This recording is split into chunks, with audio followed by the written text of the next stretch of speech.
여러분 안녕하세요. 매일 강독 시간입니다. 이제 오늘부터는 원성왕의 직이라고 하는 신라 하대에 나온 자료인데 이 자료를 한 두 번 정도 걸쳐서 보도록 하겠습니다. 자, 일단 출전은 삼국사기에 있는 신라본기 기록이고요. 우리 교재 68쪽과 9쪽에 나와 있는 내용이네요. 문장이 뭐 어렵지 않습니다. 다 원성왕의 직이 알고 있는 그 국문사료를 알고 있는 내용에 대한 자료니까요. 이미 알고 있는 내용으로 좀 쉽게 볼 수 있는 자료일 것 같고, 한자는 이렇게 5개 정도. 요 반자가 배반하다 할 때 쓰는 반자입니다. 모반할 때 쓰는 글자가 요 글자고요. 그 다음에 발은 발벌 발자인데 요거는 언제만 있을까? 발자는. 그 바로하다 할 때 많이 쓰는 글자 발호하다 할 때 발벌 발자이고 앞에 발족자 있죠? 그 다음에 창자, 부를 창자, 노래 부른다 할 때 그 창자입니다. 창자 앞에 입구자 부수가 있고, 그 다음에 미리 예자는 예비하다, 예정하다 할 때 예자입니다. 참여한다는 뜻도 있고요. 그 다음에 방자는 나라 방자인데, 보통 뭔가 봉건제도에서 봉한다 할 때도 이 글자를 쓰는 거예요. 방, 나라라는 뜻이 되겠습니다. 이 정도 5개 정도 한자를 놓고 한번 보도록 하시죠. 원성왕 립, 원성왕이 섰다, 즉위했다 이런 뜻이겠죠? 휘는 경신이고 뇌물왕의 20세 손이다. 12세 손이다. 이거 읽을 수 있죠? 이 정도는요.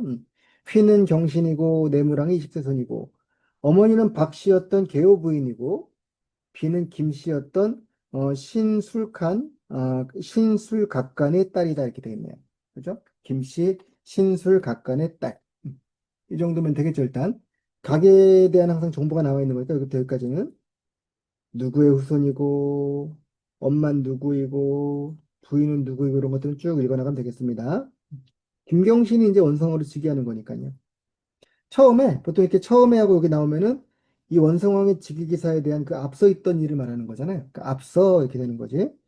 해공왕 말년에, 앞서 해공왕 말년에 반신이 발호하여, 모반하는 신하들이 발호하여 일어나서, 이 호자는 몰라도 괜찮습니다. 호종할 때 호자인데 이거는 그냥 따르다는 뜻이거든요. 그러니까 발로했다 그러면 막 들고 일어나는 거 말하는 거죠. 여기저기서 막 일어나는 거. 그래서 여러 모반하는 신하들이 들고 일어나서 선덕이 이때 뭐였습니까? 상대등이 되어 있었습니다. 선덕왕이가 이때는 이 때자는 그 당시 이런 뜻이겠죠?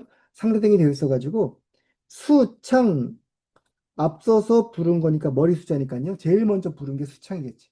그러니까 앞서서 부르짖었다는 겁니다. 뭐를 부르짖었을까요? 군축지악을 제거하자고. 측은 옆이니까 곁축자니까 임금 옆에 있는 악을 제거하자고 부르짖었다는 얘기입니다. 그 당시 해공왕 때 막 96 각간이란 김지정이란 난리가 났었잖아요.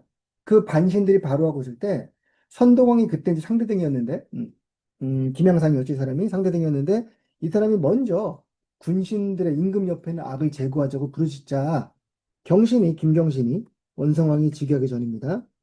그러니까 이 사람이 지금 선덕왕이라고 썼지만 이때 왕이니까 선덕이라고 쓴 거고 이 사람의 이름이 김양상이었고 우리 알고 있죠? 그다음에 원성왕의 본래 이름이 김경신이잖아요. 김경신.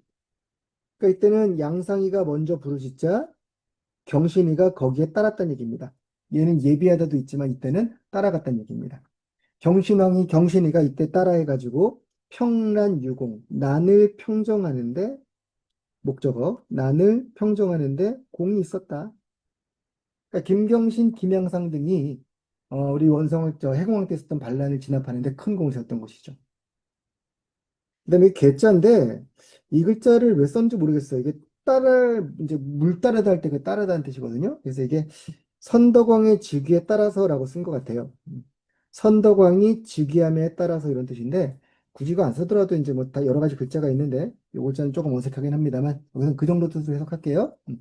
선덕왕이 즉위함에 이어서 방위 상대 등으로 책봉됐다는 뜻이죠. 여기서는요. 상대 등으로 봉해졌다라는 뜻입니다.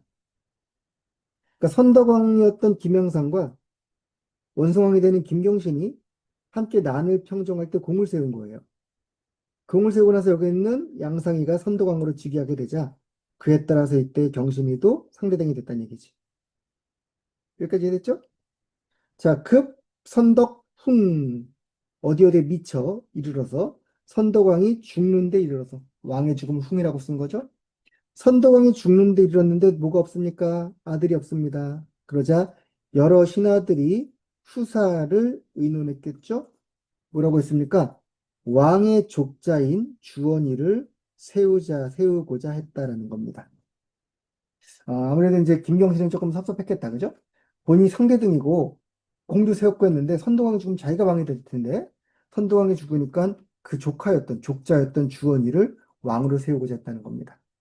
음. 그래서 이제 김주원이 결국 못 오죠. 못 오고 나서 원성왕이 왕이 되는 기사가 뒤에 이어질 겁니다. 여기까지 이해됐죠? 이제 신라 하대가 시작되면서 본래는 선덕왕이 죽으면은 그 아들이 왕을 하는 게 맞잖아요. 이게 부자상속이 이루어져야 되는데 우리 신라는 이렇게 되지 아니하고 당시 막 상대되었던 사람이 차기 왕이 되는 왕위 혼란이 가중되었다는 그 첫 출발점이 여기 나와 있는 겁니다. 선덕왕이 신라 하대 시작이었죠. 해공왕이 신라 중에 마지막이었고. 자, 한번 여러분이 해보시겠습니까? 원성왕 립 휘는 경신이고 뇌무랑 12세 손이라 모는 박씨 계호 부인이고 비는 김씨 신술 각간지녀다. 초 해공학 말년에 반신들이 발호하자 선덕이 시위 상대 등이었는데 수창제 군축지약하더라. 경신 예지하여 평란 유공이니 개 선덕 직위에 방위 상대 등이더라.